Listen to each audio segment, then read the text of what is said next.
Hello friends. कैसे आप सब लोग? सब बढ़िया, सब कुशल मंगल। मैं सचिन कौशिक ग्लैमर इंस्टीट्यूट से आपके साथ में एक ट्वेल्थ क्लास और बीकॉम सेकेंड ईयर के लिए एक टॉपिक डिबेंचर्स लेके आया हूँ। मैं आपके साथ में आज डिबेंचर्स के टॉपिक को शेयर करूंगा। आप हमारे चैनल को सब्सक्राइब कीजिए, शेयर कीजिए, लाइक कीजिए और कमेंट बॉक्स में ज़रूर बताइए कि आपको हमारी क्लास कैसी लगती है। आप व्हाट्सएप पर भी मैसेज करके बता सकते हैं कि आपको हमारी क्लास कैसी लगी, और जितने भी डाउट्स वगैरह जो भी है आप व्हाट्सएप पे मैसेज करिए अपने डिटेल्स को। हम जितने भी डाउट्स है वो आपसे लाइव इंटरेक्शन करके आपके जूम पे या फिर व्हाट्सएप की कॉलिंग के ऊपर आपके हम डाउट्स को रिजोल्व करेंगे। तो मैं आज ये टॉपिक आपके साथ में स्टार्ट करता हूं। हमारे डिबेंचर्स के लिए दो टॉपिक बनेंगे आपके डिबेंचर्स में। एक बनेगा आपके लिए इश्यू ऑफ डिबेंचर्स का और एक टॉपिक आएगा आपका रिडम्पशंस ऑफ डिबेंचर्स का। आज के लेक्चर के अंदर हम इश्यू ऑफ डिबेंचर्स को कंप्लीट करेंगे।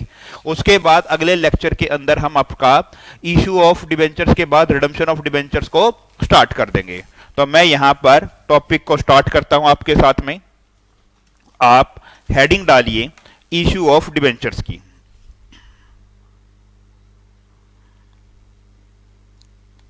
Issue of debentures.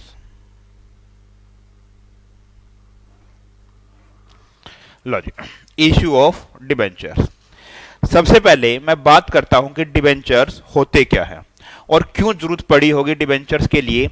यह भी चीज मैं आपसे क्लियर कर देता हूं। ये मान लो क्या है, ये आपके सामने ये कोई बैंक है। यहां क्या है, कोई भी किसी की कोई कंपनी है। मान लो ये कंपनी है कौन सी, ये ABC लिमिटेड करके कोई कंपनी है। और ये बैंक है, मान लो कौन सा बैंक है, ये बैंक है मान लो SBI का ये बैंक है। और ये है आम जनता। ठीक है, ये आम जनता है। तो आम जनता करती क्या है कि आम जनता के पास जितना भी डिपॉजिट, जितनी भी सेविंग्स होती है, वो अपनी सेविंग्स कहां लेके जाएगी? बैंक्स के पास अपनी सेविंग लेके जाएगी। बैंक उनकी सेविंग को जमा करता है और उन्हीं पैसे को कंपनियों को क्या करेगा, वो लोन प्रोवाइड करेगा। ठीक है जी। जब वो लोन प्रोवाइड करेगा तो वो कंपनी से उस लोन के ऊपर इंटरेस्ट डिमांड करता है। तो मान लो कि वो उसको इंटरेस्ट मांगता है। इंटरेस्ट मान लो कितने का है, 18% का इंटरेस्ट मांगता है। और फिर बैंक SBI बैंक अपने ही जो कस्टमर्स है उनको क्या करती है, उस लोन के ऊपर इंटरेस्ट प्रोवाइड करेगी, जो कि कितना इंटरेस्ट होगा, वो 3% से लेके 6% तक का मान लो कोई भी इंटरेस्ट की पेमेंट करती है। हम मानते चलो 6% है। अब कंपनियों ने सोचा यार बड़ी दिक्कत है, बीच में बैंक बैठ के कितने परसेंट की कमाई कर रहा है, 12% की बैंक अपनी भी कमाई करता है। तो कंपनी ने दिमाग लगाया, हम क्यों ना डायरेक्ट पब्लिक के पास जाए और पब्लिक से हम क्या कहे कि जी आप क्या करो, हमें लोन प्रोवाइड कर दो। तो हम पब्लिक के पास गए, किससे? लोन लेने के लिए। अब लोन लेने के लिए जाएंगे तो हमने पब्लिक से कही कि भाई कि आप हमें क्या कर दो, लोन प्रोवाइड कर दो। तो बैंक, वो जो पब्लिक है वो कहती है जी लोन तो प्रोवाइड कर देंगे, लेकिन जो बैंक है बैंक हमें इंटरेस्ट देता है 6% का। बोला बस इतनी सी बात है, हम आपको इंटरेस्ट भी देंगे कितने परसेंट का, मान लो 9% का हम आपको इंटरेस्ट भी देंगे। इससे दोनों पार्टियों का फायदा हो गया। जहां पर पब्लिक को 6% का रेट ऑफ इंटरेस्ट मिलता था, वहीं कंपनी ने कितना दिया, 9% का दिया। 3% का कस्टमर को फायदा होगा जो पब्लिक थी उसको, और कंपनी को फायदा होगा जहां 18% के हिसाब से लोन मिलता था, वो अब उसको कितने का मिलेगा, सिर्फ और सिर्फ 9% पे मिलेगा। मतलब कि 9% का उसको फायदा भी हो गया है।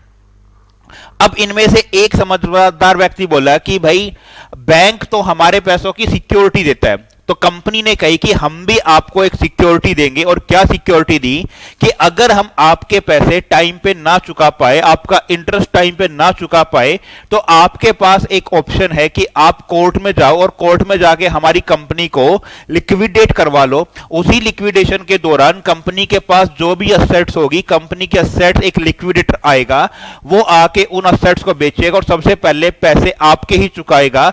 इसलिए हम आपको क्या करते हैं, सिक्योरिटी भी प्रोवाइड हम करके चलेंगे। तो लोगों को लगा कि भाई ये तो बड़ी अच्छी बात है। इसने कही कि भाई पब्लिक में से कि हमें जब जरूरत है जब हम पैसे बैंक से निकाल सकते हैं। बोला जी आप भी टेंशन मत लो, आपको अगर जब पैसों की जरूरत हो तो आप क्या करो, अपने डिबेंचर्स को उठा के मार्केट में बेच दो और बेच के अपने क्या कर लो, पैसे वसूल कर लो। तो ये आपके पास इसके क्या हो गए, फायदे हो गए हैं। तो मैं अब डिबेंचर्स का मीनिंग लिखता हूं और मीनिंग के अंदर ये सारे पॉइंट्स को थोड़ा थोड़ा डिस्कस करके लिख दूंगा मैं। तो देखो जी, सबसे पहले मीनिंग ऑफ डिबेंचर्स के लिए बात करता हूं। मीनिंग ऑफ डिबेंचर्स तो लिखोगे क्या है debentures, it is a long term debt, it is a long term debt which is taken from public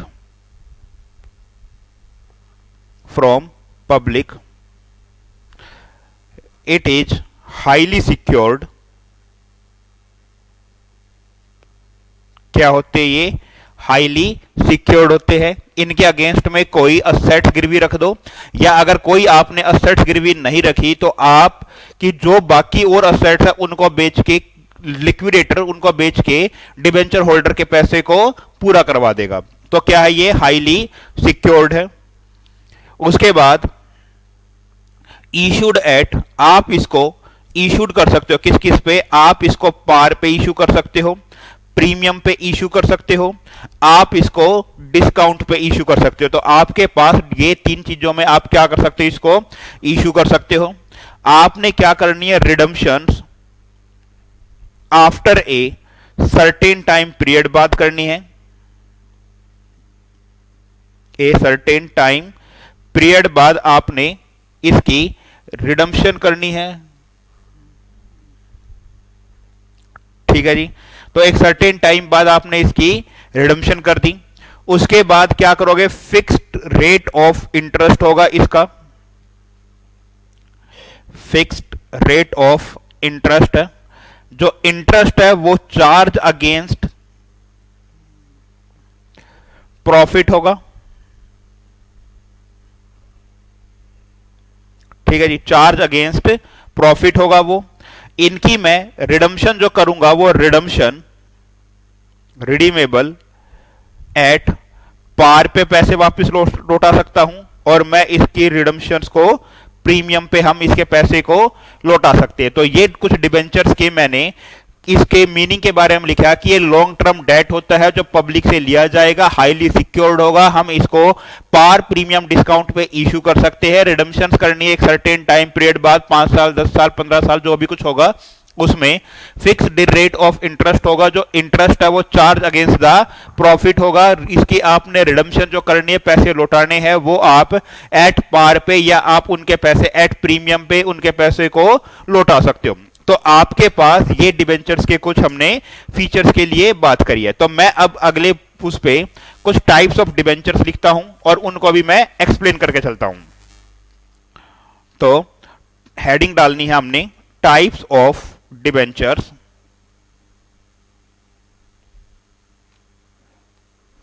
ठीक है जी, टाइप्स ऑफ डिबेंचर्स में जो फर्स्ट आएगा वो फर्स्ट आएगा आपके पास secured versus unsecured, secured debentures versus unsecured.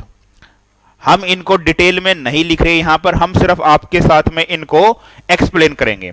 Secured debentures versus unsecured में क्या है, सिक्योर्ड डिबेंचर्स वो डिबेंचर्स होते हैं जिसके लिए आपने कोई पर्टिकुलर कोई सिक्योरिटी गिरवी रखी हुई हो, मॉर्गेज की हुई हो, उसको क्या बोलते हो आप, सिक्योर्ड डिबेंचर्स बोलते हो।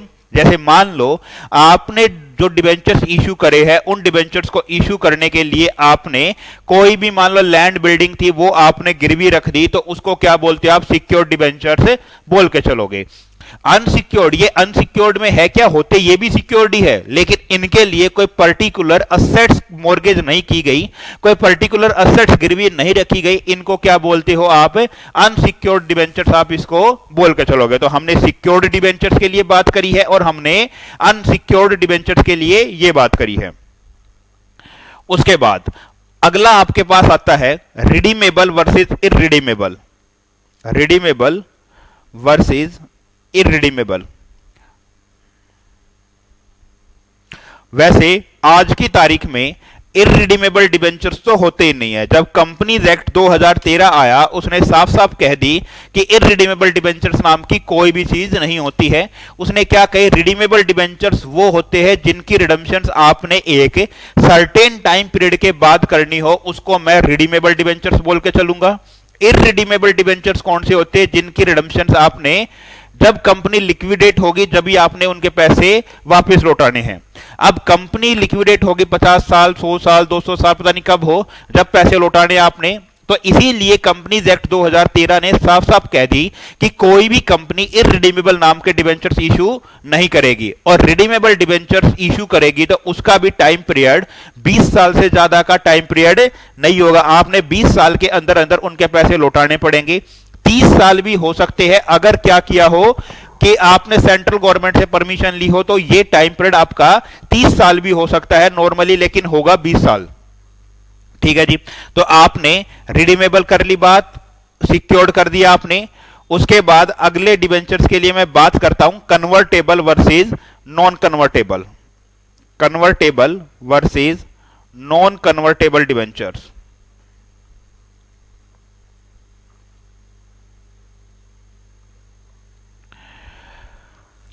कन्वर्टेबल डिबेंचर्स, कन्वर्टेबल डिबेंचर्स कौन से होते हैं, जिनको आप किसी दूसरी टाइप की सिक्योरिटीज के अंदर कन्वर्ट कर सकते हो। जब उनका रिडम्पशन का टाइम आया तो आपने क्या करी, आपने कही कि भाई जो ये डिबेंचर्स है इनको आप दे दो और हम आपको इनके बदले में क्या दे देंगे, कंपनी के शेयर दे देंगे या कोई दूसरे टाइप के डिबेंचर दे देंगे। सर दूसरे टाइप के डिबेंचर, दूसरे टाइप के डिबेंचर्स का मतलब क्या है कि जैसे मान लो रेट ऑफ इंटरेस्ट यहां पर कितने का है, 10% का है। अब हम आपसे ये 10% वाले डिबेंचर्स लेके हम आपको 12% के जो रेट ऑफ इंटरेस्ट है वो डिबेंचर्स देंगे, या हम आपको इनको कन्वर्ट कर देंगे इक्विटी शेयर्स के अंदर, या हम आपको ये कन्वर्ट करके दे देंगे प्रेफरेंस शेयर्स के अंदर। वो होते हैं आपके पास कन्वर्टेबल डिबेंचर्स।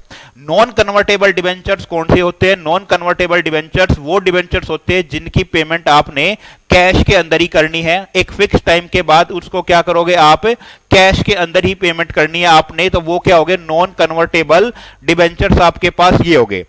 कन्वर्टेबल डिबेंचर्स के अंदर भी दो टाइप्स के बनाए हमने, कौन कौन से, एक मेरे पास पीसीडी आएगा और एक मेरे पास एफसीडी आएगा। पीसीडी का मतलब क्या है, पार्टली कन्वर्टेबल डिबेंचर्स बोल के चलते हो, और एफसीडी क्या होते हैं, फुल्ली कन्वर्टेबल डिबेंचर्स आप इसके बोल के चलते हो। तो दो टाइप्स के हमने कन्वर्टेबल में बना दी। पार्टली कन्वर्टेबल का मतलब क्या है कि आप पूरे डिबेंचर्स कन्वर्ट करने की बजाय एक लिमिट तक कन्वर्ट करोगे, वो आपके पास पीसीडी डिबेंचर्स होगा। और एफसीडी क्या है, फुल्ली कन्वर्टेबल डिबेंचर्स, जो कि आपने पूरे के पूरे डिबेंचर्स को आप कन्वर्ट कर सकते हो। अगला आपके पास फोर्थ आएगा, फोर्थ टाइप्स में मैं लिख दूं यहां पर कि जैसे मान लो एक कौन सा बच गया आपके पास, first mortgage debentures versus second mortgage. First mortgage debentures में है क्या कि जब आपकी कंपनी लिक्विडेट होगी, पहले फर्स्ट मॉर्गेज वाले डिबेंचर्स को पैसे मिलेंगे, फिर पैसे बचेंगे तो सेकंड मॉर्गेज को डिबेंचर्स के पैसे मिलेंगे। तो ये आपके पास क्या है, टाइप्स ऑफ डिबेंचर्स के लिए हमने बात करी, secured versus unsecured, redeemable versus irredeemable, convertible versus non convertible, जिसके अंदर पीसीडी और एफसीडी भी आएंगे, फर्स्ट मॉर्गेज और सेकंड मॉर्गेज डिबेंचर्स आपके पास ये आएंगे। हमने इस चैप्टर के अंदर के जो कंटेंट्स है वो क्या क्या कंटेंट्स हमने पढ़ के चलने हैं। सबसे पहला टॉपिक इसके अंदर आएगा इशू ऑफ डिबेंचर्स, एक टॉपिक आपके पास ये आएगा। फिर दूसरा आपके पास आएगा इसके अंदर ये issue of debentures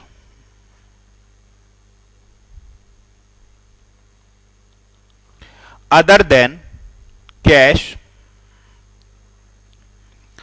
third topic आपके पास आएगा कोलेटरल सिक्योरिटीज। फोर्थ टॉपिक आपके पास आएगा issue of debentures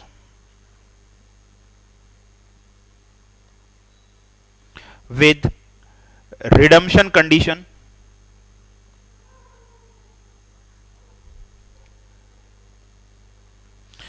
fifth topic आएगा रिटर्न ऑफ लॉस या फिर discount on issue of debentures. तो हमने इस चैप्टर के अंदर ये 5 टॉपिक मैं आपके साथ में शेयर करूंगा। तो मैं स्टार्ट करता हूं first topic issue of debentures. वैसे इश्यू ऑफ डिबेंचर सेम बिल्कुल किस जैसा है, ये आपका जो इश्यू ऑफ शेयर्स पढ़ा था उसी टॉपिक जैसा है, जिसके अंदर आपने bank account debit to debentures application, वो शेयर्स एप्लीकेशन किया था, share application to share capital. बस यहां पर आपने नाम बदल देना है, जहां पे आपने शेयर्स लिखना है वहां आप क्या लिख के चलोगे, डिबेंचर्स लिख के चलोगे। तो मैं शुरू करता हूं इस टॉपिक को, और मैं इसके सिर्फ एक फॉर्मेट के अंदर ही सारी चीजें इसकी समझा भी दूंगा। तो आपने, क्योंकि ये टॉपिक ज्यादा इंपॉर्टेंट नहीं है, आपके जो टॉपिक इंपॉर्टेंट आएंगे वो आगे के टॉपिक काफी इंपॉर्टेंट टॉपिक है। तो मैं स्टार्ट करता हूं आपके साथ में। लिखोगे, फर्स्ट हेडिंग डालो इशू ऑफ डिबेंचर्स।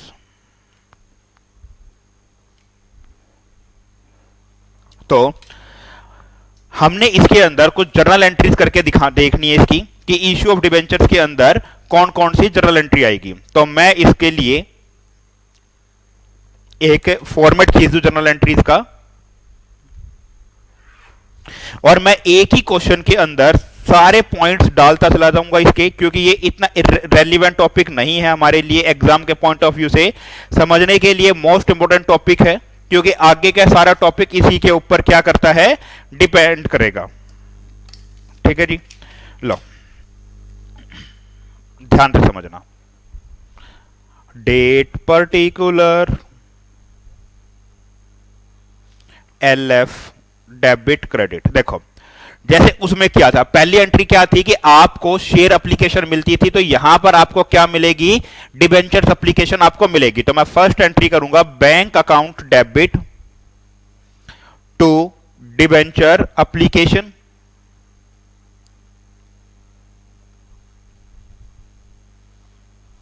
लो जी, बीइंग डिबेंचर्स एप्लीकेशन रिसीव्ड, ये हमने इसकी नरेशन में लिख दी।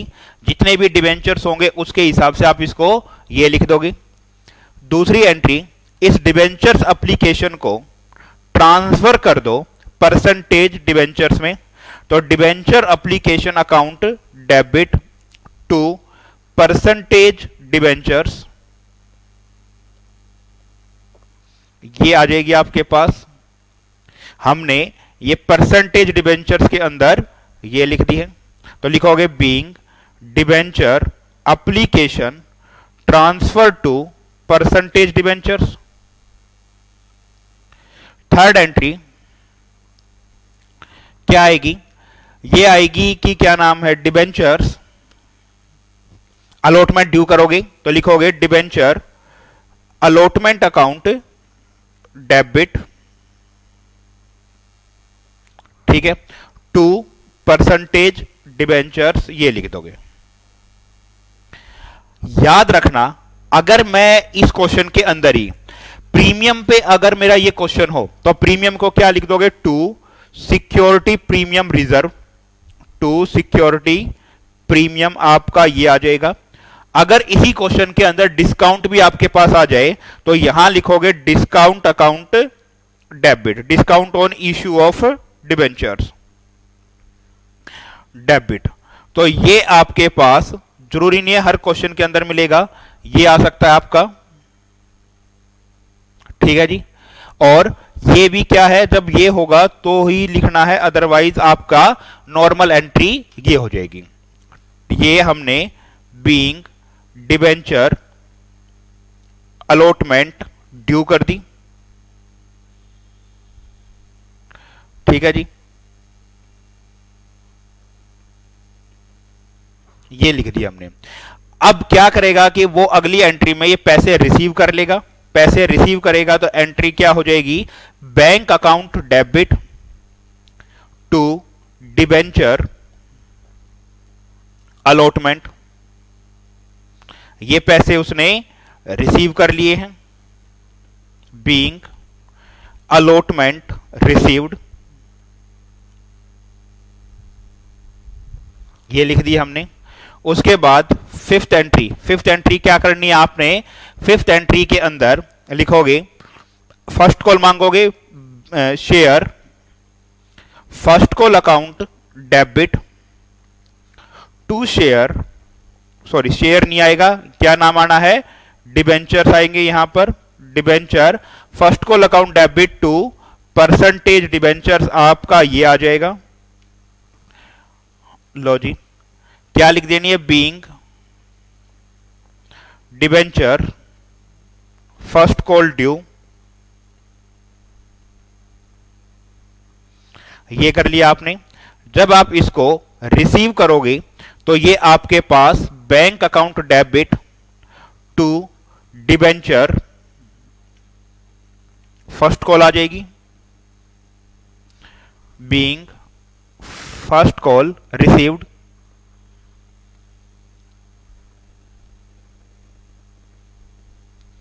तो आप इसको इस तरीके से क्या कर सकते हो, सोल्व कर सकते हो। तो ये क्वेश्चन पेपर के लिए तो इंपॉर्टेंट नहीं है, लेकिन ये आगे के पॉइंट्स के लिए तो इंपॉर्टेंट बनेगा ही। और ये बिल्कुल सेम वैसा ही है जैसा आपने शेयर्स वाले टॉपिक में पढ़ा था, जहां जहां परसेंटेज डिबेंचर्स है वहां हमने शेयर कैपिटल लिखा था, और जहां डिबेंचर्स था वहां पर हमने शेयर वर्ड यूज इस्तेमाल किया था। सेम वही टॉपिक है, कोई चेंज नहीं है इसके अंदर। तो ये मेरा फर्स्ट टॉपिक जो था वो मेरा खत्म हो गया। अब मैं दूसरा टॉपिक अपना उठाता हूं,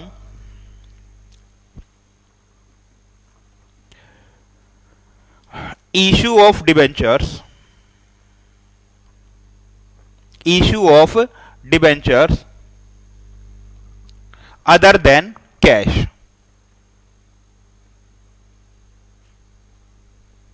ये मेरा दूसरा टॉपिक ये आ जाएगा, ठीक है जी। तो ये आ गया। अब मैं स्टार्ट करता हूं इस टॉपिक को, ध्यान से समझना। ये कोई बंदा है, ये एक मान लो कंपनी है ABC लिमिटेड, मान लो कोई भी कंपनी है। ये कोई बंदा है ए नाम का जो कि फर्नीचर वाला है, इसके पास फर्नीचर है, ठीक है।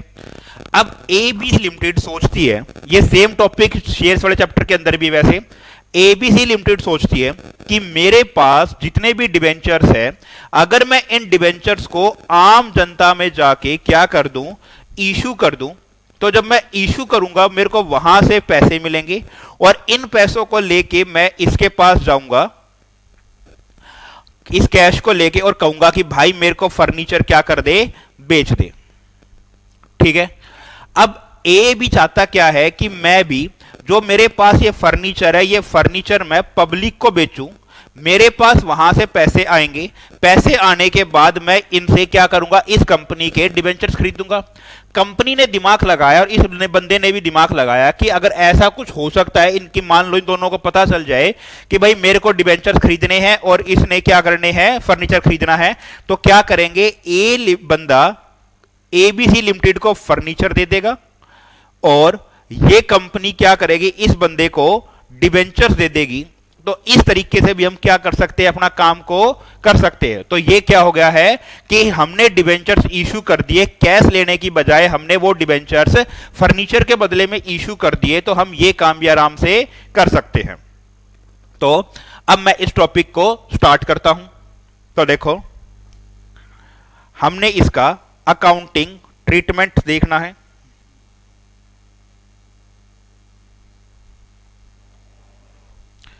और इस बंदे का नाम वैसे क्या होगा, वेंडर होगा। ए बंदा जो है ये, इसका नाम क्या है, वेंडर बोल के चलते हैं हम यहां पर। तो मैं इसका अकाउंटिंग ट्रीटमेंट स्टार्ट करता हूं। सबसे पहला, मान लो ए लिमिटेड, ये किसकी बुक में हो रहा है, ये ABC लिमिटेड है, उसके बुक में एंट्री होता है। हमने क्या करा, परचेज असेट्स। असेट्स में यहां पर कोई भी हो सकती है, चाहे वो फर्नीचर हो, लैंड, बिल्डिंग, कुछ भी हो, तो ये आएगा। तो ये लिखेगा ABC limited assets account debit to, किससे खरीदी है? वेंडर से खरीदी है। अगर वेंडर का नाम दिया हुआ है ए जैसे, तो टू ए नाम आ जाएगा। तो assets account debit to vendor, हमने कोई भी असेट्स है वो उससे खरीद ली। बीइंग परचेज असेट्स, जो मैं यहां लिख रहा हूं ये आपने बीइंग करके नरेशन में ही उठाकर लिख देना है। लो जी, पहली एंट्री समझ में आई। कई बार वो करता क्या है कि उसने क्या कर लिया? परचेज कर लिया बिजनेस। तो लिखोगे purchase of business, purchase business. मान लो ए लिमिटेड का बिजनेस ही परचेज कर लिया, तो उसमें सारी असेट्स खरीदेगा, सारी लाइबिलिटीज खरीदेगा। तो लिखेगा ऑल असेट्स या सन्ड्री असेट्स, जो भी कुछ होगी, सन्ड्री वर्ड अच्छा रहेगा हमारा यहां पर। तो मैं सन्ड्री एसेट्स अकाउंट डेबिट आ जाएगा, एक लाइन छोड़ दो, और क्या आ जाएगा? टू सन्ड्री लाइबिलिटीज भी होगी, कुछ छोटी मोटी लाइबिलिटीज जो भी कुछ होगी वो खरीद ली। किससे खरीदी है? वेंडर से खरीदी है। ठीक है। अगर मान लो आपका क्रेडिट साइड ज्यादा आता है, डेबिट साइड कम आता है, तो ऊपर जो बैलेंसिंग फिगर बचेगी ये आपके पास क्या आ जाएगी? गुडविल आ जाएगी। अगर बैलेंसिंग फिगर आपके पास ये यहां बचेगी तो आपका ये गुडविल आ जाएगा। और अगर मान लो नीचे बचती है तो क्या आएगा? ये आपके पास टू कैपिटल रिजर्व आ जाएगा। ये आपके पास सेकंड ये आ जाएगा। इन दोनों में से कोई भी चीज है वो आपके पास आ जाएगी। अगर डेबिट साइड ज्यादा है तो कैपिटल रिजर्व आ जाएगा, अगर क्रेडिट साइड ज्यादा है तो आपके पास ये गुडविल आ जाएगी। तो इस तरीके से आप क्या करते हो? इसकी एंट्री आप ये करके चलोगे।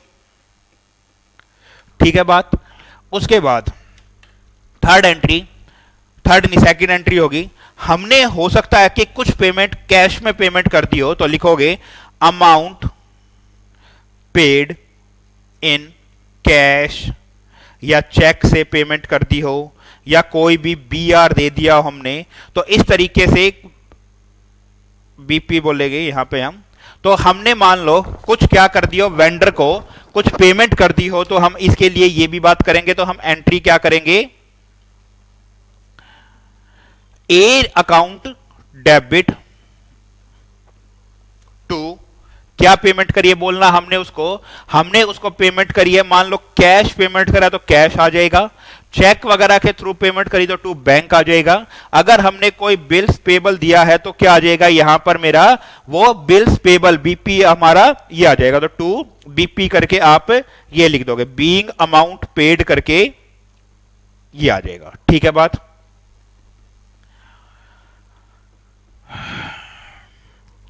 ये आ जाएगा। उसके बाद अब थर्ड एंट्री,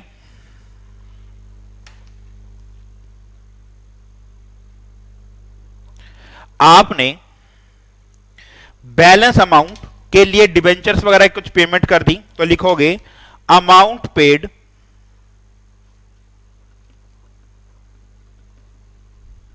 थ्रू डिबेंचर्स। अगर यहां पर शेयर्स है तो आप शेयर्स भी लिख सकते हो, जैसे शेयर्स वाले चैप्टर का होगा। तो मैं यहां पे लिख दूंगा, ये लिखोगे A limited account debit, A account debit. अगर हमने ये ए केस एट पार पे इशू किया हो तो क्या आएगा? A account debit to percentage debentures आ जाएगा। ठीक है जी, ये निकल गया।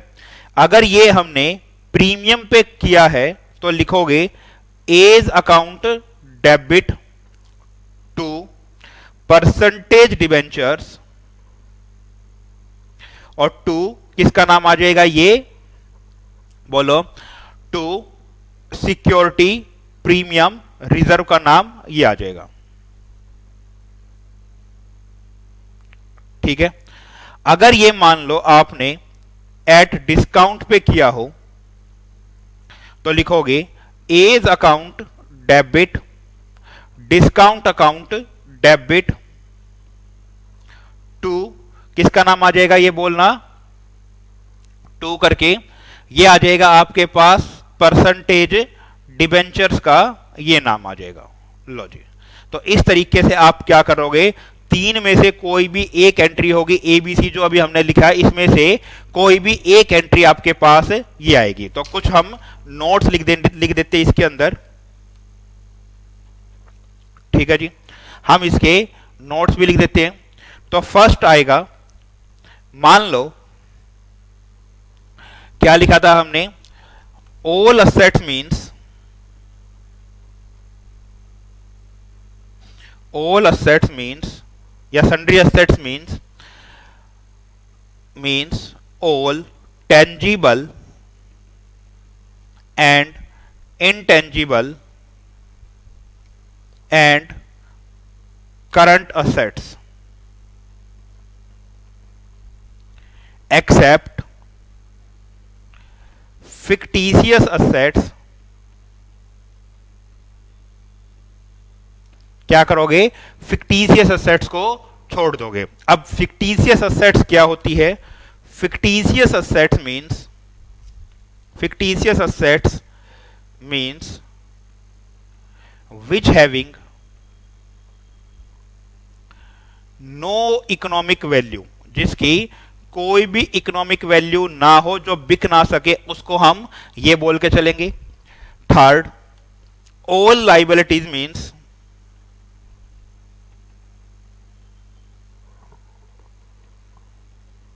means all current and non-current liabilities।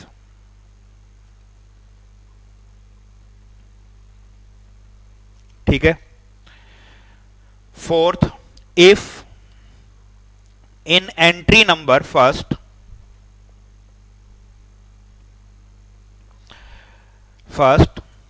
debit side is greater than credit side,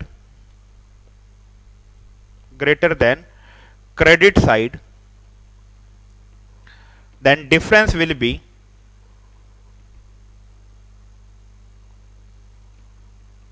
तो डिफरेंस क्या बोलोगे, difference will be goodwill.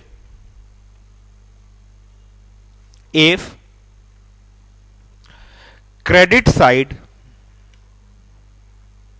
is greater than debit side,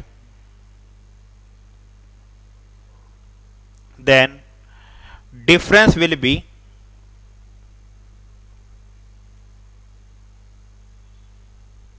तो हमने उल्टा लिख दिया, डेबिट साइड ज्यादा है तो डिफरेंस क्या हो जाएगा, यहां पर कैपिटल रिजर्व आएगा।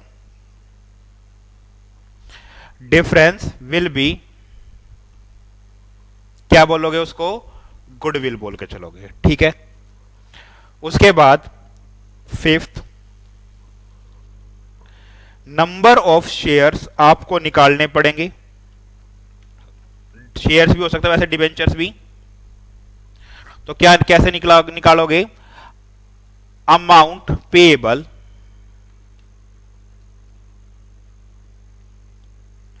अपॉन में इशूड प्राइस निकलेगा फेस वैल्यू। अगर प्रीमियम है तो प्रीमियम जोड़ दोगे, अगर डिस्काउंट हुआ तो डिस्काउंट लिख दोगे, अगर ये पार पे ही है तो किससे डिवाइड कर दोगे, इसको फेस वैल्यू से डिवाइड कर दो, तो आपके पास ये निकल के आ जाएगा। ये था आपके पास टॉपिक जो हमने issue of debentures other than cash करना था। बोलो ये बात समझ में है? अगर डाउट है तो कोई भी, तो आप व्हाट्सएप पे हमें मैसेज कर दीजिए, हम वहां आपका देख के आपके डाउट्स जूम पे फिर हम ले लेंगे। इसके न्यूमेरिकल भी हमने करवाने हैं। आज की क्लास में हम न्यूमेरिकल ना करके अपने टॉपिक को फोकस बनाएंगे यहां पर। थर्ड पॉइंट मेरे पास क्या है, कोलेट्रियल सिक्योरिटीज। आज हम कॉन्सेप्ट के लिए ही बात कर रहे हैं सिर्फ। कोलेट्रियल सिक्योरिटीज, कोलेट्रियल सिक्योरिटीज एक तरीके की आपके पास सेकेंडरी सिक्योरिटीज होती है। सेकेंडरी सिक्योरिटी का मतलब क्या है कि अगर आपने कोई भी लोन लिया बैंक से, तो बैंक आपके लोन के बदले में कोई भी असेट्स गिरवी करने के लिए बोलता है। अगर फर्स्ट आपने सिक्योरिटी रखी और उस सिक्योरिटी से आपको अगर पैसे वसूल हो जाते हैं तो अच्छी बात है, अगर पैसे वसूल नहीं होते हैं तो आपको सेकेंडरी सिक्योरिटी देनी पड़ती है। वो बैंक अपने हिसाब से वो देखता है कि भाई हमें सेकेंडरी सिक्योरिटीज लेनी चाहिए या फिर नहीं लेनी चाहिए। तो collateral securities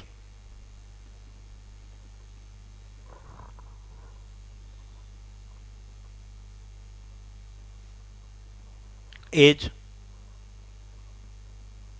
like a secondary securities which is provided by company to its loan provider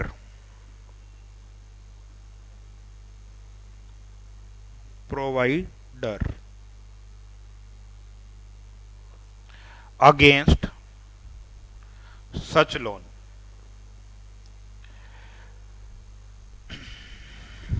ठीक है, हमने इसका अकाउंटिंग ट्रीटमेंट देखना है। इसके अकाउंटिंग ट्रीटमेंट में दो तरीके से वो बात कर सकता है। कैसे कैसे? वो आपसे इसकी जर्नल एंट्री मांग सकता है या वो आपसे क्या मांग सकता है, बैलेंस शीट भी डिमांड कर सकता है। फर्स्ट हम काम करते किस में, इसकी अगर वो जर्नल एंट्री मांगे तो फिर क्या होगा। तो पहली एंट्री होगी आपके पास लोन टेकन की एंट्री होगी। तो लो जी, क्या होगी लोन टेकन की entry? Bank account debit to bank loan आएगा आपके पास। Bank account debit to bank loan आपके पास ये आ गया। अब मान लो कि आपने ये लोन लिया कितने रुपए का, 5 लाख रुपए का मान लो ये आपने लोन लिया है। ठीक है, दूसरी एंट्री होगी प्रोवाइड कोलेटरल सिक्योरिटीज। ठीक है ना, प्रोवाइड कोलेटरल सिक्योरिटीज। तो उस कंडीशन के अंदर आपने क्या करना है, debentures suspense account debit to percentage debentures. ठीक है जी, तो आप यहां पर लोन जितना लिया है उसके मुकाबले ज्यादा सिक्योरिटीज दोगे। तो मान लो कि आपने 6 लाख रुपए की क्या दे दी है, सिक्योरिटी दी है। अगर ये पैसे नहीं देते हैं जो लोन की अमाउंट के, तो ही ये सिक्योरिटीज को मैच्योर करेंगे, अदरवाइज मैच्योर करने की जरूरत नहीं होती है। आपका ये पैसे को ये परसेंटेज डिबेंचर्स को वापस कर देते हैं। तो इस तरीके से आप इसका ये काम कर सकते हो। अगर वो बैलेंस शीट के अंदर आपसे ट्रीटमेंट मांग ले तो क्या करना आपने बैलेंस शीट के अंदर, ये मैं बैलेंस शीट बनाता हूं, छोटी सी एक्सट्रैक्ट है आपका ये। तो ये इक्विटी एंड लाइबिलिटीज, इसके अंदर नॉन करंट लाइबिलिटीज आएगी। नॉन करंट लाइबिलिटीज में आपके पास लॉन्ग टर्म बोरोइंग्स,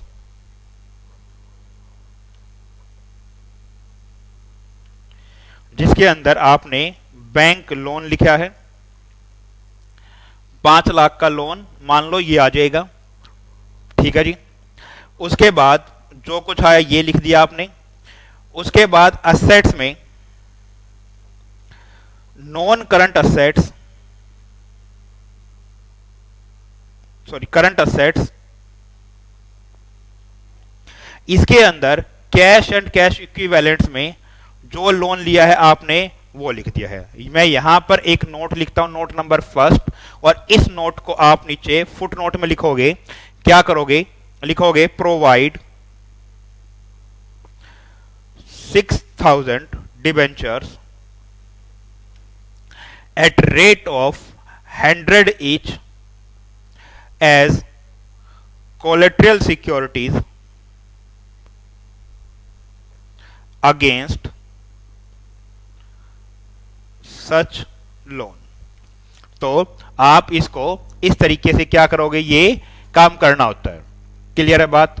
तो हमने आज 3 टॉपिक को कवर किया है। कौन कौन से? इश्यू ऑफ डिबेंचर्स को, अदर देन कैश को और कोलेटरल सिक्योरिटीज को। अगली क्लास के अंदर हम आपके दो टॉपिक और आपके साथ में शेयर करेंगे।